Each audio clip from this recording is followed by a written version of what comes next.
Lo extraño, lo fantástico, lo inesperado. Esta es la clase de cosas de las que un hombre llamado Robert L. Ripley nos dice. Aunque usted no lo crea.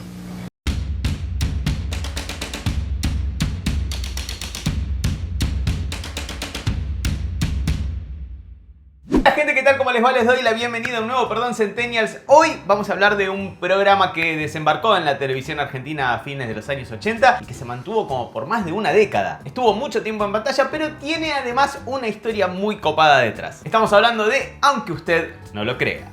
Aunque usted no lo crea. Aunque usted no lo crea, que acá también reformularon el título como Créase o no, es más o menos lo mismo, era un programa documental, no de ficción, aunque por momentos parecía ficción, que te mostraba hechos asombrosos o raros alrededor del mundo. Y ahora nos vamos a meter con el programa en sí mismo y con Jack Palance y todo, pero el título dice, aunque usted no lo crea, de Ripley. Y vos tal vez me dirás, pero ¿quién corno era este tipo llamado Ripley que tenía una firma muy parecida a Disney? Bueno, Ripley era un personaje, un tipo muy interesante. Leroy Robert Ripley, ese era el nombre completo, nació en 1890 e iba a ser beisbolista, pero se fracturó, así que se puso a hacer caricaturas deportivas. Y en 1918, mientras dibujaba para The New York Globe, en un día que no había como demasiada información, demasiada noticia deportiva, hizo su primera caricatura para el lado de Believe It or Not, a la que llamó Champs and Champs, y que tenía como un par de curiosidades y cosas así. Y la re pegó mal y empezó a salir semanalmente. Esto de los hechos curiosos y fantásticos empezó a crecer, la pegó tanto que en 1922 Ripley se va a recorrer el mundo en busca de nuevas cosas para contar, pero además era un chabón que se tomaba muy en serio que lo que contaba fuera verdad. Así que en 1923 contrata a un investigador políglota llamado Norbert Pelroth como asistente a tiempo completo. Y este tipo entonces era como el que chequeaba todos los datos, se la pasaba horas y horas en las bibliotecas buscando en libros cosas para contar y chequeando que esos datos que iban a contar fueran verdad. Se cuenta que muchas veces lo tenían que echar de las bibliotecas porque también era como tipo otro fanático. Dos nerdos hermosos. En 1926 las viñetas de Ripley pasan del New York Globe al New York Post. No paraba de crecer. En 1929 ya estaba saliendo esa misma viñeta que hacía en el diario en 17 diarios de todo el mundo. Sacaba libros, se vendían cosas. Básicamente la empezó a levantar en pala. Como para que se den una idea, piensen que durante la Gran Depresión, que a todos los comían los piojos, Ripley ganaba $500,000 al año. $500,000 de 1930 es el equivalente a un cachito menos de $8,5 millones de hoy. Ese nivel de pegarla. Y uno ahí, ante esa situación de que ganás $8,5 millones por año, capaz de decir, bueno, laburo un par de años y me retiro. Bueno, no. El tipo empezó a hacer museos como parques de atracciones de cosas raras en todo Estados Unidos que se llamaban los Auditorium, como un juego de palabras de auditorium con odd, que sería como algo raro. Seguía viajando por el mundo, recorrió 201 países. Tuvo que contratar mucha gente porque no paraban de lloverle cartas de gente que le quería contar cosas raras que había visto o que tenía. Empezó a hacer un programa de radio y dentro de ese programa de radio empezó a hacer transmisiones desde lugares rarísimos del mundo. Rarísimos me refiero a que Ripley fue la primera persona en transmitir radio desde un barco, desde Australia a América. La primera persona en transmitir simultáneamente a todo el mundo usando traductores. Le hizo una entrevista a un adiestrador, cuidador, encantador, no sé cómo llamarlo, manipulador de serpientes venenosas desde dentro del nido de las serpientes. Todo esto que estoy contando es radio en vivo, ¿se entiende, no? O sea, una transmisión de radio en vivo, live desde el nido de las serpientes. Sigo. Le hizo una nota a un paracaidista en el aire, haciendo paracaidismo, cayendo en el aire sin haber abierto todavía el paracaídas. Transmitió desde atrás de las cataratas del Niágara, desde el fondo de un tanque de tiburones, desde el Gran Cañón del Colorado, desde unas cavernas que habían descubierto hacía re poco y no se sabía si iban a venirse abajo, un lugar en donde de hecho era un bardo transmitir. En algunos lados dice que desde el Polo Norte, esta no la pude chequear, ya me parece como un montón, pero no me extrañaría para nada. Y también participó en la primera transmisión de radio que se hizo desde Buenos Aires hasta Nueva York. Ahí también estaba Ripley metido. En 1948 terminó el programa de radio y al año siguiente se mandó a hacer un programa de tele. Algo medio arriesgada esa movida en ese momento porque no había tantos estadounidenses que tuvieran acceso a la televisión, que tuvieran un aparato. Ripley's Believe It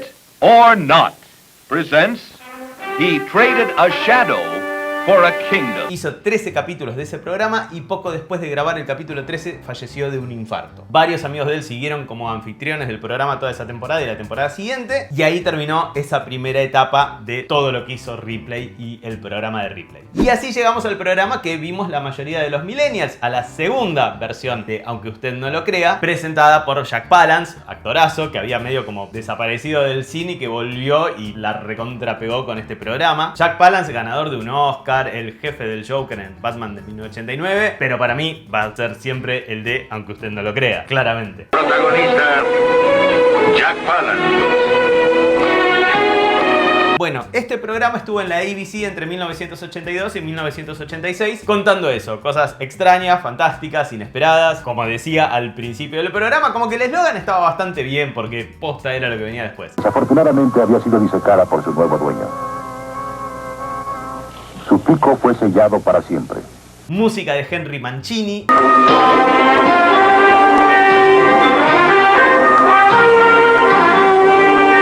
Un contenido que era como muy atrapante. Jack Palance además tenía como una cadencia medio lenta para hablar y hacía esas miradas a cámara. Como que todo eso le quedaba como genial al programa porque él te lo iba contando y te lo iba haciendo como misterioso, como con suspenso. Como que a algunos casos le quedaba buenísimo y a los que no tenían ese misterio como que la forma de decirlo de él se lo agregaba. Aunque usted no lo crea. Doblado al español también en un doblaje hermoso por Rubén Moya, al que conoceríamos poco tiempo después como la voz de He-Man. Devotos de las distintas religiones del mundo han erigido templos e iglesias como santuarios para el alma. Yo soy Alan, príncipe de Eternia y defensor de los secretos del castillo Grayskull. Fueron 4 temporadas, 77 capítulos con un par de especiales que lo precedieron. Siempre tenía una coanfitriona, un par de años fue su hija Holly. Y eran eso, básicamente. El programa eran informes sobre cosas asombrosas. A veces, por ejemplo, eran avances tecnológicos, a veces eran cosas que vos no sabías cómo era que se hacían. Y a veces había cosas que te daban medio como asquito. Hay detalladas reproducciones de diversos órganos internos, como este inmenso intestino de caballo. De hecho, una que creo que a todos los que vimos este programa nos quedó en la cabeza. Y si te dicen, nombrame un caso aunque usted no lo crea, probablemente digas este, que es el caso de un chabón que no se cortaba las uñas hacía no sé cuántos años. Y entonces de las manos le salían como unos rulos de uñas, como de 1 metro y pico, que eran una porquería. Bueno, a este mismo tipo se las cortó en 2018 las uñas y se las compró Ripley, los herederos, como la empresa de Ripley. Y de hecho está en el museo de Ripley en Nueva York. Y evidentemente el tema uñas largas garpa y la gente lo debe querer ver porque el año pasado también le compraron las uñas a una mujer que también hacía como 30 años que no se las cortaba. Así que no sé, si querés pensar en una inversión a largo plazo, no sé cuánto pagarán, pero capaz te podés dejar las uñas. Y bueno, como les decía, las temáticas del programa eran súper variadas, súper variadas. Iban desde celebraciones religiosas que capaz a nosotros nos parecen raras, La purificación final del templo puede dar principio a cómo hacer compost, o sea, hablando de reciclaje a principios de los 80, eso es innovador. Esta mezcla maravillosa, que en apariencia solo es basura, es en realidad el primer paso en la creación de una pila de compuesto. Instrumentos raros. Ellos fabrican sus propios instrumentos. Testeos de vidrios blindados. Cómo se hace chatarra un avión cuando deja de funcionar.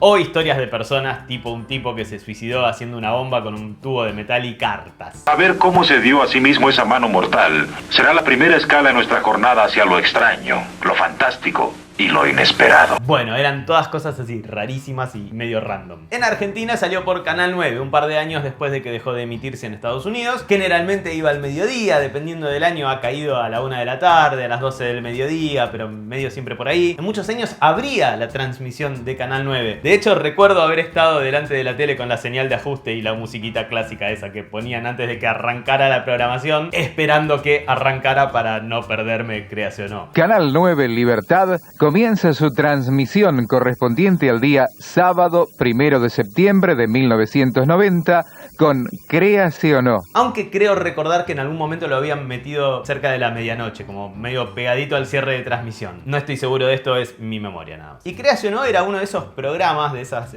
latas, digamos, ¿no? Programas ya enlatados, envasados que los traían de afuera, que siempre medían bien. Tipo El Zorro, Los Tres Chiflados, el show del Chavo, que ya cada uno tendrá su perdón centennials en su momento. Que viste que cada tanto los ponen al aire y miden, unos puntitos miden, como que tienen una base de gente mínima que evidentemente los ve y los sigue. Bueno, Créase o No era una onda así, como que siempre que lo ponían medía, pero además mucho mejor, muy superior, porque no era la 14ª repetición que ponían del programa y por eso se mantuvo bastantes años en pantalla. No pude encontrar la fecha exacta en la que lo levantaron del aire, pero sí encontré una nota de ámbito de 2005 en donde hablan de los ratings de la tele del fin de semana y dicen que Créase o No midió 9.2 un sábado. Decime qué productor no te firma ya por tener cualquier cosa que mida 9.2 un sábado. En ese momento ya no pasaban la versión de Jack Palance, sino la que vino después, una conducida por Dean Cain, pero igual, cómo se la bancaba. Después de esta versión, la de Jack Palance, como les decía, vino una en el 2000, conducida por Dean Cain, y vino otra hace un par de años en 2019, conducida por Bruce Campbell, aunque si me preguntas a mí, la que más me gusta de todas es la de Jack Palance. Inclusive me gusta más que la original, la del propio Ripley, del cual no hay mucho material, pero hay un poquitito en internet. ¿Y qué más hay de este mundo maravilloso de Créase o No? Bueno, hay un juego para PC llamado The Riddle of Master Lu, que salió en 1995. Después en 2003 se hizo un pinball de Créase o No. Y otra cosa que hay es bocha